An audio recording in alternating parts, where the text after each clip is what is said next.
রাত গভীর হলে বঙ্গোপসাগরের অথই জলরাশি এক অদ্ভুত মায়াবী রূপ ধারণ করে। চারপাশের ঘুটঘুটে অন্ধকার আর ঢেউয়ের গর্জনের নিচে লুকিয়ে থাকে প্রকৃতির অসীম রহস্য।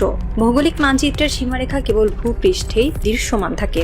মাটির হাজার ফুট গভীরে কিংবা সমুদ্রের অতল গহ্বরে কোনো কাঁটাতার বা কনক্রিটের দেয়াল তোলা সম্ভব নয়। আর ঠিক এই নিরেট প্রাকৃতিক বাস্তবতাকে হাতিয়ার করে বঙ্গোপসাগরের বুকে গত ১.৫ দশক ধরে চলছে শতাব্দীর সবচেয়ে লোমহর্ষক, নিঃশব্দ এবং সুপরিকল্পিত এক লুণ্ঠন।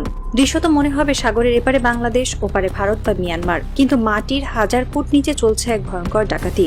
বাংলাদেশ অংশে কোনো গ্যাস উত্তোলন না করে বর্ডারের ঠিক ওপার থেকে শক্তিশালী ক্রস বর্ডার প্রযুক্তির মাধ্যমে বাংলাদেশের ট্রিলিয়ন ট্রিলিয়ন ঘনফুট গ্যাস নিজেদের ভূখণ্ডে টেনে নিচ্ছে প্রতিবেশী দেশ ভারত ও মিয়ানমার। এটি কোনো প্রাকৃতিক দুর্যোগ বা আকস্মিক দুর্ঘটনা নয়, এটি পদার্থবিজ্ঞানের একটি অত্যন্ত সাধারণ সূত্রকে কাজে লাগিয়ে চালানো এক নগ্ন এবং নিখুঁত আগ্রাসন।